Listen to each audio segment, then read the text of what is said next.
कि मुझे कभी कभी लगता है कि जो फुटबॉल फाइनल होता है, लाखों लोग होते हैं, फिर वो टीवी कवर कर ली करोड़ों लोग, अगर उसमें खुदा की एक बूमिंग आवाज आ जाती, मैं गॉड हूं, तो सारे लोग अभी सुन लेते और टीवी पे भी सुन लेते, किस्सा खत्म होता। जो आपका सबसे पहला फॉल्स असम्पशन है कि गॉड मर्सीफुल है, ओमनीपोटेंट है, दुनिया में जुल्म हो रहा है। लेकिन आपको ये समझना चाहिए कि हमारे वर्ल्ड व्यू के मुताबिक गॉड सिर्फ ओमनीपोटेंट और सिर्फ मर्सीफुल नहीं है, बल्कि वो ऑल वाइज भी है और वो ऑल नोइंग भी है। उसके हर काम के पीछे हिकमत और विजडम है। ये क्योंकि आप डॉक्टर पे बिलीव करते हैं, इसलिए खुदा पे बिलीव कीजिए। क्या ये मिसाल आपको समझाने के लिए आर्गुमेंट है, इस पे आपको इतराज नहीं है। 7 billion free wills are moving on this planet, और आप चाह रहे हैं कि मैं सिर्फ खुदा का ध्यान करूं। ये 7 बिलियन फ्री विल्स को मुझे लुक आफ्टर करना पड़ेगा कि नहीं? ये तो तबाहियां कर रही हैं। अगर खुदा नहीं है फॉर एग्जाम्पल, तो आप ईविल को कैसे डिसाइड करेंगे? बहुत शुक्रिया। आपकी जो अभी बात हुई बहुत अहम थी, मैं इसको चाहूंगा कि आगे डिस्कस करूं, लेकिन चूंकि अभी ये वो सेगमेंट है क्रॉस एग्जामिनेशन, तो सबसे पहला सवाल आपसे ये है कि जो मैं इतनी देर से कॉन्टिंजेंसी आर्ग्यूमेंट आपको बता रहा था, ये अकल से ही बता रहा था हजरत, आप ये बताएं कि आप इन्फिनिट रिग्रेस ऑफ कॉजेस को पॉसिबल मानते हैं या नेसेसरी बीइंग के एग्जिस्टेंस को सही समझते हैं? चूंकि 2 ही ऑप्शन हो सकता है, आप ये बताएं। देखिए, आपको मैं ईमानदारी से बात करूं, एक तो मैं कॉन्टिजेंसी वर्ड ठीक से समझता हूं, और इस वक्त भी जो आपने अंग्रेजी के अल्फाज इस्तेमाल किए वो जरा थोड़े से मुझे डिफिकल्ट और कॉम्प्लिकेटेड लगे, तो आप जरा सिंपल जबान में सवाल कर सकते हैं? बिल्कुल कर सकता हूं जी। यूनिवर्स की हर चीज कॉन्टिंजेंट होने का मतलब यह है कि वो अपने एग्जिस्टेंस में किसी के ऊपर डिपेंडेंट है। जो भी चीज डिपेंडेंट होगी वो चीज इंडिपेंडेंट नहीं हो सकती, तो उसका कोई ना कोई कॉज होगा। तो अब आप क्या समझते हैं कि ये इन्फिनिट रिग्रेस है, यानी कॉज पर कॉज, कॉज पर कॉज, कॉज पर कॉज, और कभी कोई यानी ये एंडलेसली चलता रहा? क्योंकि अगर ऐसा होगा तो हम तो एग्जिस्टेंस में आते ही नहीं। लॉजिकली ये मुत्तफक अलैह चीज है, मुत्तफक अलैह अग्रीड अपॉन। इस पे हमने एग्री किया था कि मुश्किल शब्द आएगा तो अर्थ बताना पड़ेगा। तो इन्फिनिट रिग्रेस तो पॉसिबल नहीं है, तो कहीं ना कहीं आपको रुकना पड़ेगा ऐसे नेसेसरी बीइंग पर। नहीं, कोई जरूरत नहीं रुकने की। किसने कहा आप रुकना पड़ेगा? आप रुकते हैं खुदा पे, आप नहीं रुकते। आप कहते हैं वो हमेशा से, जब उस वक्त से है जब वक्त नहीं था। आप कहाँ रुकते हैं कि अब हुआ था वो? आप नहीं कहते। हम क्यों नहीं मान सकते कि यूनिवर्स जो है और बल्कि मल्टीवर्स जो है वो हमेशा से हैं, वो बनती है, बिगड़ती है।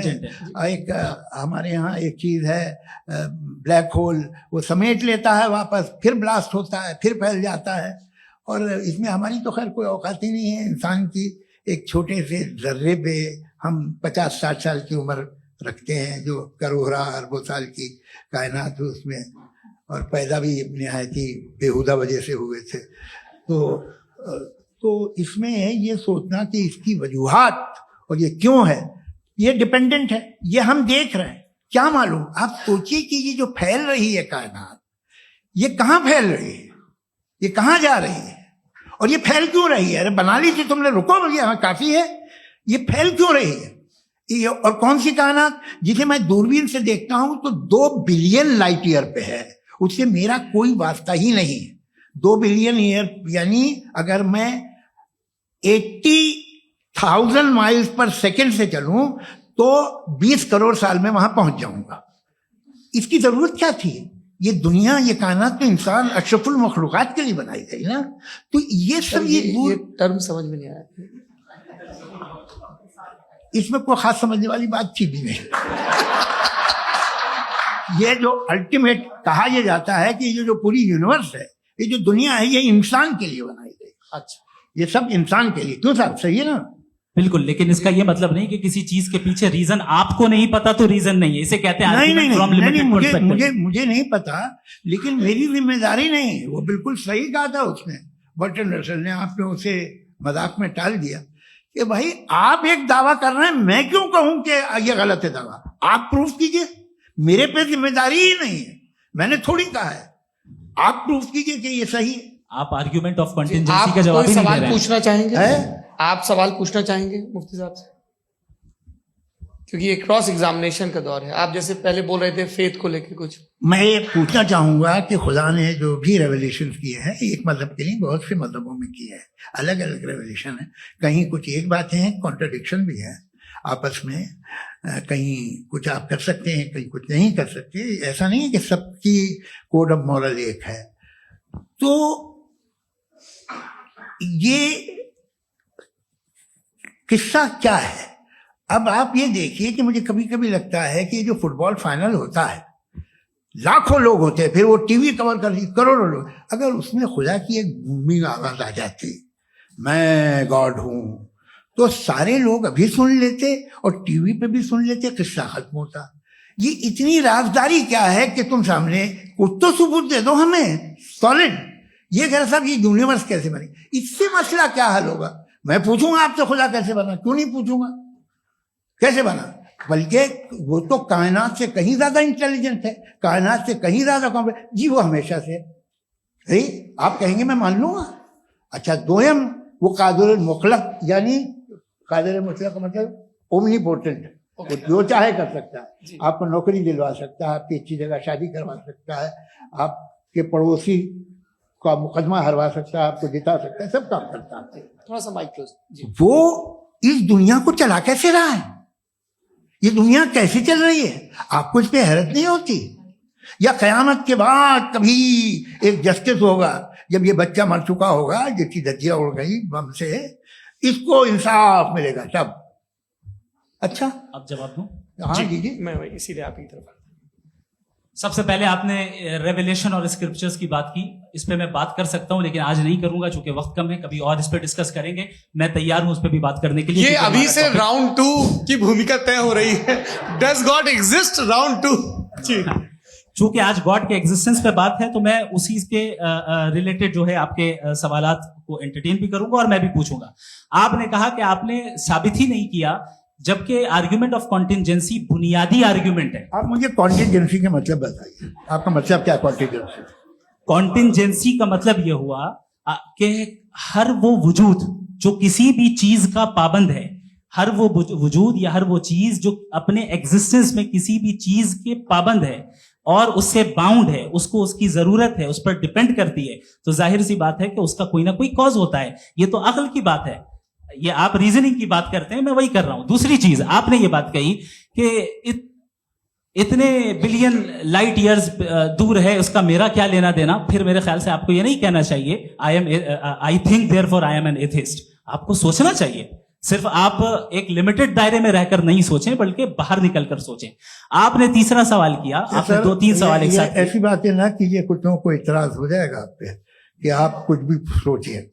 ये इजाजत आपको है नहीं, मुझे है।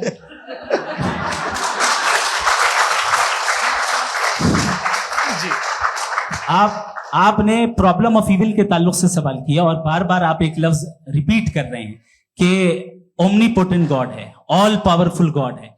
यही तो दरअसल समझना है कि गॉड का कॉन्सेप्ट क्या है। प्रॉब्लम ऑफ इविल जो है, प्रॉब्लम ऑफ इविल दर हकीकत 2 असम्पशंस पर कायम है। अगर आप इन 2 असम्पशंस को समझ जाएं तो ये प्रॉब्लम नहीं रहेगी, आर्ग्यूमेंट आपको समझ में आ जाएगी कि ये कोलैप्स कर जाता है। पॉइंट नंबर 1, यानी जो आपका सबसे पहला फॉल्स असम्पशन है कि गॉड मर्सीफुल है, ओमनीपोटेंट है, दुनिया में जुल्म हो रहा है। लेकिन आपको ये समझना चाहिए कि हमारे वर्ल्ड व्यू के मुताबिक गॉड सिर्फ ओमनीपोटेंट और सिर्फ मर्सीफुल नहीं है, बल्कि वो ऑल वाइज भी है और वो ऑल नोइंग भी है। उसके हर काम के पीछे हिकमत और विजडम है। ये कोई जरूरी नहीं है कि वो हिकमत और विजडम आपको समझ में आए या मुझे समझ में आए। अगर आप जो समझ रहे हैं उसके मुताबिक आप फैसला कर रहे हैं, ये लिमिटेड पर्सपेक्टिव से आर्गुमेंट है। और इस चीज को हम अपनी दुनिया में, अपने लाइफ में, डेली लाइफ में इस प्रिंसिपल को एक्सेप्ट करते हैं। हम जब किसी डॉक्टर के पास जाते हैं, डॉक्टर के पास जाकर वो अगर उसने हमें कोई दवाई दी है, तो हम ये तो नहीं कहते कि जब तक आपके पास जितना नॉलेज और जितना विजडम नहीं है, आपने क्यों ये दवाई दी है, तब तक हम इस चीज को एक्सेप्ट नहीं करेंगे।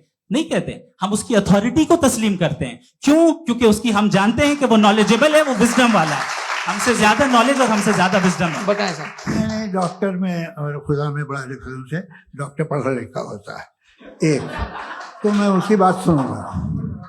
दोयम ये नहीं, कुछ जवाब तो ये भी नहीं है सर। प्लीज, अगर सब ऑडियंस से बोलने लगेंगे तो फिर मतलब नहीं सिविलाइज्ड बहस का। मतलब आप ये कहें कि चूंकि आप डॉक्टर पे बिलीव करते हैं इसलिए खुदा पे बिलीव किए, क्या ये मिसाल आपको समझाने के लिए आर्गुमेंट है, इस पे आपको एतराज नहीं है।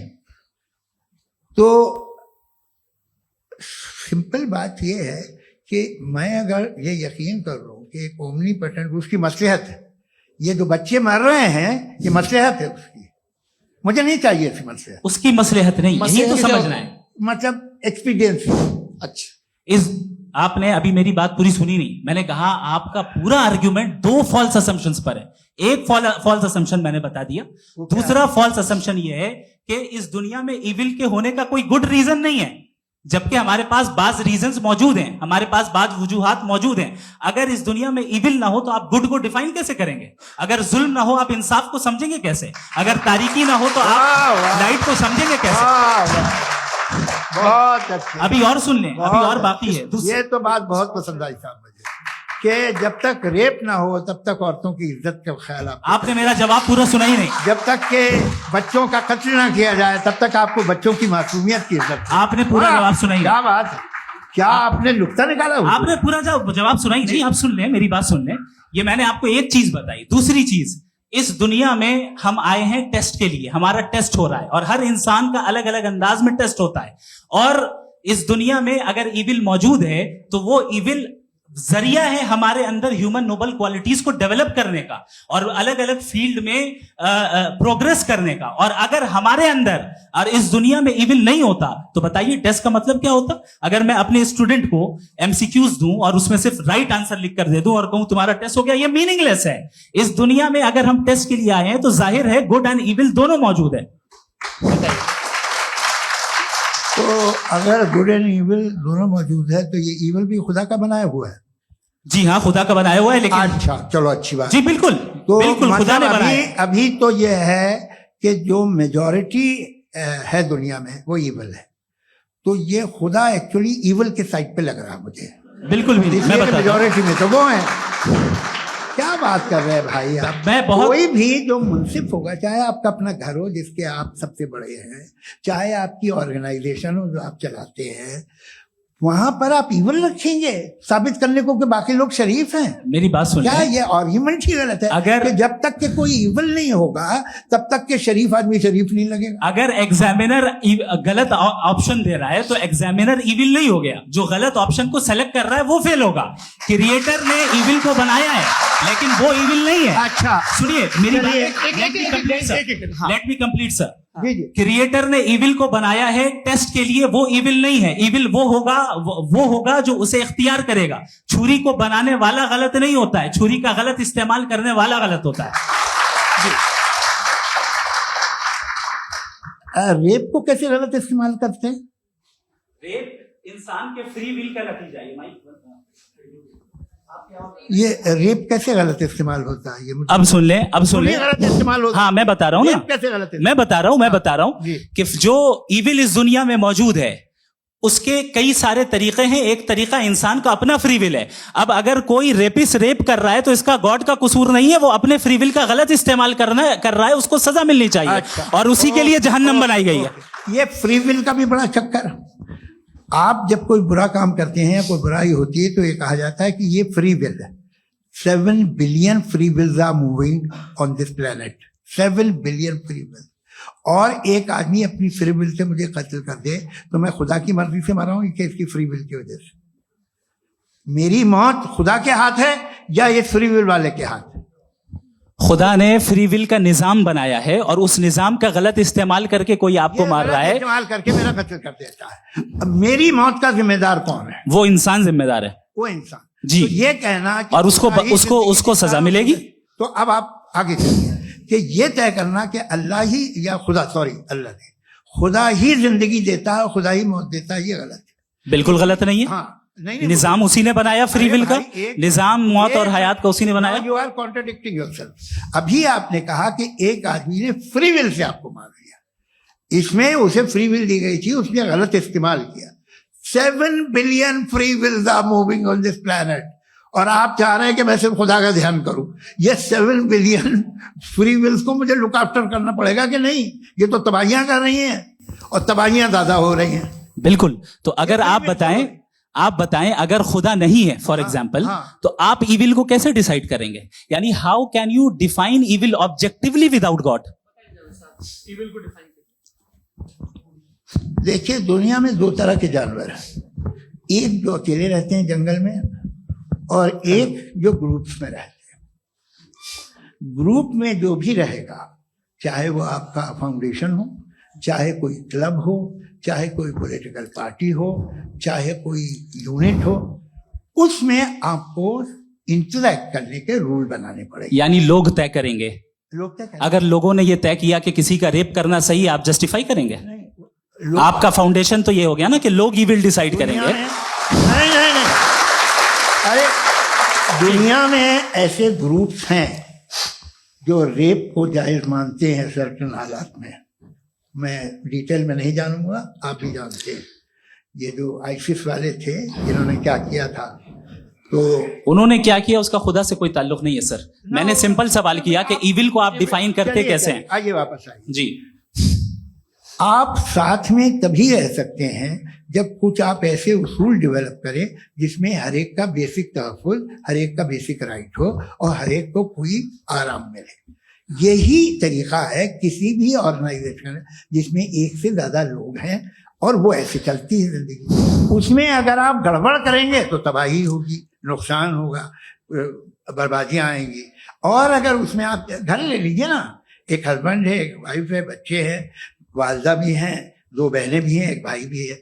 अब इसमें कोई निज़ाम आपको चाहिए साथ में रहने का, और एक दूसरे पे भरोसा रहे, एक दूसरे के बहीख्वाह हों, एक दूसरे की मदद करें, ऐसी जिंदगी। सर आपकी बात आ गई। आप ये कह रहे हैं कि लोग डिसाइड करेंगे क्या सही है क्या गलत है, यही है? मेजॉरिटी डिसाइड करेगी क्या सही है क्या गलत है? अरे भाई बिल्कुल। मेजॉरिटी अगर ये कहे कि नाजी जर्मनी के साथ जिस तरह मेजॉरिटी थी कि जेनोसाइड करना सही, आप जस्टिफाई करेंगे? उस वक्त आपका ये उसके बाद क्लोजिंग। हाँ, उस वक्त प्लेनेट पे जो लोग थे, हाँ। उनमें कितने लोग हिटलर को सही समझते? अच्छा, प्लेनेट की मेजॉरिटी तय करेगी, सोसाइटी की नहीं। प्लेनेट की मेजॉरिटी गॉड के एग्जिस्टेंस को सही मानती है, आप क्यों नहीं मानते? ये हेलो ये क्रॉस क्वेश्चन का राउंड यहाँ पर समाप्त होता है। और ये बड़ा अच्छा है कि इस तरह से फ्रेगमेंट कर दिया गया है ताकि जो मरकरी मैं ऊपर एक जा रहा बात है का नीचे आ जवाब जाए। दे दूं। जी, प्लेनेट की ज्यादातर मेजॉरिटी कुछ दूसरे मजहबों के खुदा को मानती है। आप उन्हें क्यों नहीं, आप तो मेजोरिटी की बात कर रहे अच्छा हैं। ये क्लोजिंग आप ये कह रहे हैं इविल और गुड को डिसाइड मेजोरिटी करेगी। मेजोरिटी जो कर दे वो सही हो जाएगा। क्लोजिंग इसको जैसा आप ही लोगों ने तय किया है उसी फॉर्मेट को फॉलो कर लेते हैं।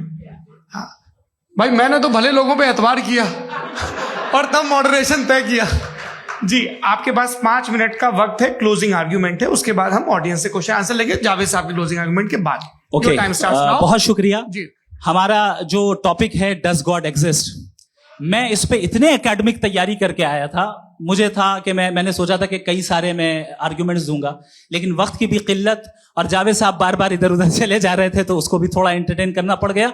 डज गॉड एग्जिस्ट पे मैं एक ही आर्ग्यूमेंट दे पाया। आर्ग्यूमेंट्स बहुत हैं और डेफिनेटिव आर्ग्यूमेंट्स हैं, और मेरे आर्ग्यूमेंट को किसी एक राउंड में भी इन्होंने एंटरटेन नहीं किया और रेफ्यूट नहीं किया। एक राउंड में भी नहीं, एक राउंड में भी नहीं। कौन सा? और ना ही अभी आपका क्लोजिंग आर्ग्यूमेंट आएगा नहीं, वो उसमें। बता देना। Argument of contingency sir. अरे मैं आपसे कई बार कह चुका हूँ कंटीजेंसी का मतलब अब मैं कैसे समझाऊं Please, आपको? आपस में हाँ आप और please, कितने आसानी से समझाऊं मैं? मुझे तो नहीं समझ में आ रहा है। बस आप अपनी आर्ग्यूमेंट ऑफ कंटीजेंसी उर्दू में बोल सकते हैं। हाँ, आप अपनी बात पूरी कर लें जी। आखिरी 4 मिनट। दूसरी चीज, just a minute please ma'am, can I talk? दूसरी चीज ये है कि आपने एक तो इसका जवाब नहीं दिया, दूसरा आपने गॉड के ना होने पर कोई डेफिनेटिव आर्ग्यूमेंट नहीं दिया। सिर्फ मजहब पे बात कर रहे हैं आप। मजहब तो आज हमारा टॉपिक ही नहीं था। आज तो हमारा टॉपिक हो, आप मजहब से ले लेकर आईएस तक चले गए। भाई हमारा क्या ताल्लुक है उससे? We condemn them. और उसका गॉड से क्या ताल्लुक है? अगर कोई गलत काम कर रहा है, किसी ने किसी को कत्ल किया, किसी ने किसी का रेप किया, उसको सजा मिलनी चाहिए। और आपके पास कोई भी rational strong foundation of morality नहीं है। आपने कहा कि मेजॉरिटी तय करेगी सोसाइटी की, वो सही होगा। मैंने कहा हिटलर को फिर आप सही कहेंगे? नहीं, प्लैनेट की सोसाइटी की मेजॉरिटी तय करेगी। तो प्लैनेट की मेजॉरिटी गॉड के एग्जिस्टेंस को मानती है, आप कह रहे हैं ये रिलीजियस है। तो यानी आपके पास कोई स्ट्रॉन्ग फाउंडेशन नहीं है ऑब्जेक्टिव मोरालिटी का। ऑब्जेक्टिव मोरालिटी का अगर कोई फाउंडेशन है तो वो सिर्फ गॉड है, गॉड है, गॉड है। थैंक यू जी, ये मुफ्ती शमाइल नदवी साहब का क्लोजिंग आर्ग्यूमेंट था। अब हमारे पास जी ये बड़ा अच्छा है कि दोनों लोगों को मॉडरेटर से शिकायत भी और बोल रहे भाई हमारी शाबाशी भी तो करते चलो। अब मेरी बात जी आपके पास जावेद अख्तर साहब 5 मिनट का वक्त है, ये आपका क्लोजिंग आर्ग्यूमेंट है, टाइम रीसेट कर दें जी। देखिए, बहुत सारी बातें हैं। गॉड का डेफिनेशन दुनिया के किसी भी रिलीजन में है कि वो ओमनीपोटेंट है, ओमनीप्रेजेंट है, he is just, he is kind, he loves you and so on. मैं जब दुनिया देखता हूँ तो मुझे कोई ऐसा सुप्रीम पावर यहाँ दिखाई नहीं देती है जो इंसान की बहबूदी के लिए कुछ कर रही हो, कमजोर को बचा रही हो, मदद कर रही हो, जालिम को पीछे हटा रही हो। मैं नहीं देखा, तारीख में नहीं। एक तो अगर है और ये देख रहा है तमाशा, तो उसका होना न होना बराबर है। दोयम ये कि ये जो है, जब आप ये कहते हैं कि कायनात जिसकी कंटीजेंसी है, मैं देखिए वो लफ्ज इस्तेमाल किया मैं, तो ये कैसे हो सकती है भाई? और फौरन आप सरेंडर कर देते हैं कि जाहिर है कि इसका बनाने वाला तो इससे 10,000 गुना ज्यादा कॉम्प्लिकेटेड होगा। उस पर आपके होने पे कोई इतराज नहीं है। उसे वो टाइमलेस है, वो पहले से था, टाइम तो बहुत बाद में आया। ये सब आप मानने को तैयार है जिसका आपके पास कोई सबूत नहीं, आपके पास कोई रीजन नहीं। आपकी तारीफ क्या है मजहबों की? बिलीफ की, जो खुदाओं का बिलीफ है, ये कॉन्स्टेंटली गलत साबित होता रहा है। मतलब आप कहें कि अरिस्टोटल के जमाने में तो सब जाहिल थे, वो भी इतने ही यकीन से खुदा पे यकीन रखते थे, जो अब नहीं रहा। ये भी नहीं रहेगा, आप लिख लीजिए। और इसके आसार आपको दुनिया में दिखाई देना शुरू हो चुके हैं। ये बहस क्या आज से 100 साल पहले इस तरह हो सकती थी? यहां तक तो आपको हम ले आए हैं। तो सर अरे इनको मदद की जरूरत नहीं भाई, ये सेल्फ सफिशिएंट आदमी है, आप क्यों इनकी मदद कर रहे हैं? Sir please. तो ये जो है तमाम बातें अपनी जगह हैं। ये एक पैकेज है। आप अकेले, कोई आदमी ऐसा नहीं जो सिर्फ गॉड को मानता हो, उसके साथ बहुत पैराफर्नेलिया आता है, अलग अलग पैराफर्नेलिया आते हैं। They have always created chaos in the society. मैं तो आपको सीधा ऑफर देता हूं कि दुनिया में 10 इंपॉर्टेंट बिलीव्स है। आप 1 मानते हैं, 9 नहीं मानते, 9 में आप एथीस्ट हैं, 9 को आप बिल्कुल रीजनेबली मेरी तरह देखते हैं। तो 90 मजहबी आदमी भी 90% एथीस्ट है। वो दूसरे खुदा नहीं मानता, एक खुदा मानता है, अपना वाला, बाकियों को कहता है गलत है। अगर आप मानना ही बंद कर दे तो आपका 10% चांस है कि आप सही हैं और 90% चांस है कि आप गलत हैं। मेरा मशवरा है, आप मानना छोड़ दिए तो 50% चांस होगा कि आप सही हैं और 50% चांस होगा, 40% आप गेन करेंगे बाय बिकमिंग एथीस्ट।